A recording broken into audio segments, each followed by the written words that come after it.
All right, institutions of national government, Unit 4, Video 9, the growth of the presidency.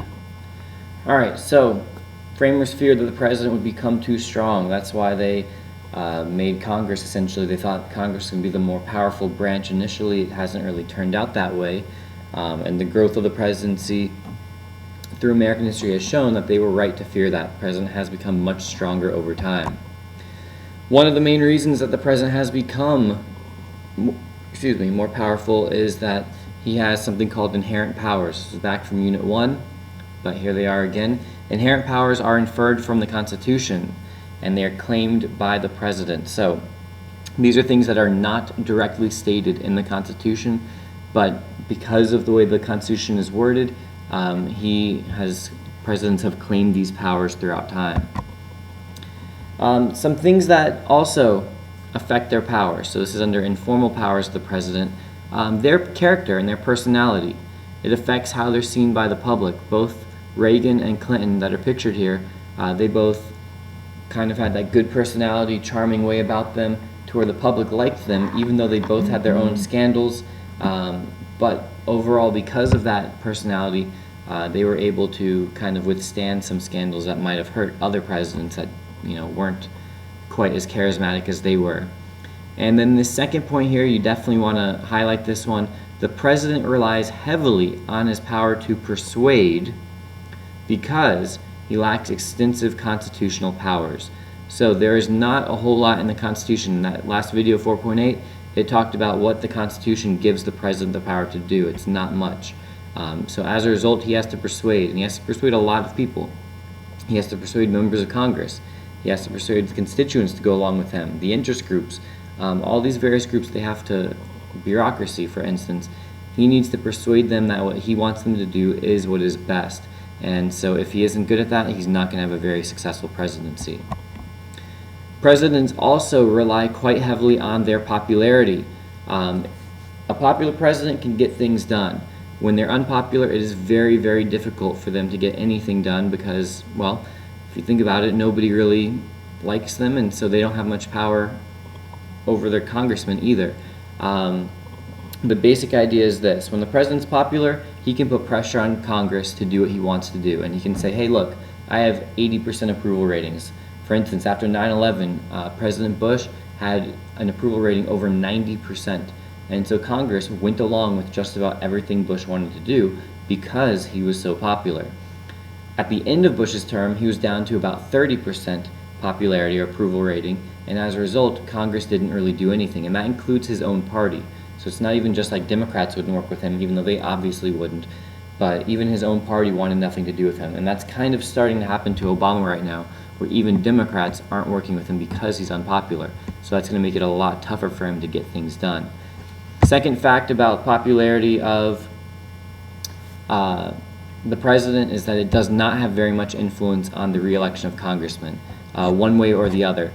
Like I mentioned before, Reagan and Clinton were both popular, and you can look at this chart and you can see that both of them ended up about as popular or more popular at the end of their term than when they began, and yet the people kept voting for the other party. With Clinton, they were voting for Republican Congresses, and with Reagan, they were voting for Democratic Congresses. So even though they liked the president, they didn't give him the Congress that he would have wanted.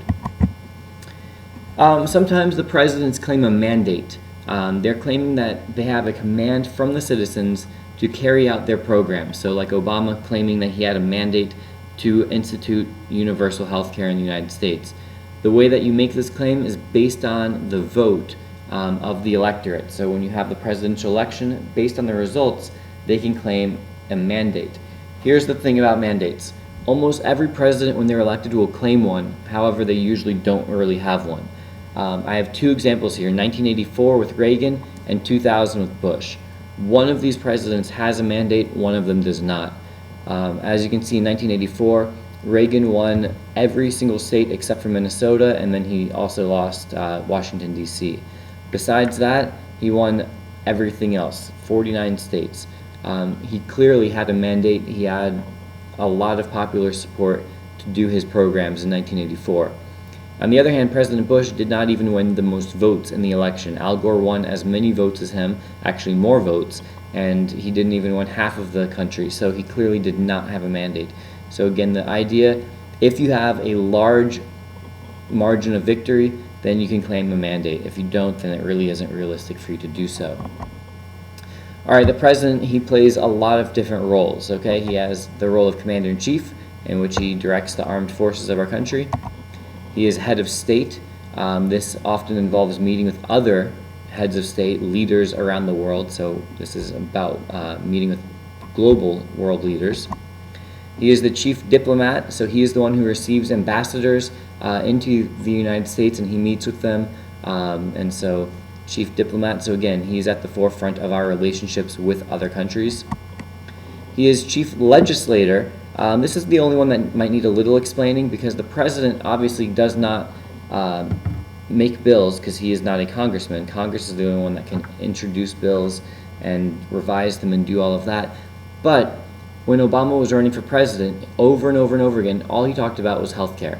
It wasn't all he talked about, but that was one of the big things he talked about, was health care. And even though he couldn't introduce the bill that is now known as Affordable Care Act or Obamacare, he had people in Congress do it for him. So he affected their agenda, and they attacked the issue because he wanted them to.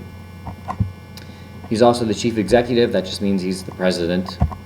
Chief law enforcer, so he's the head of the CIA, the FBI, the DEA, all of those different types of organizations. They're all part of the executive branch, so ultimately he has control over all of them. And he's also party leader, so the Democrats look to him for guidance also, just like Republicans used to do for Bush.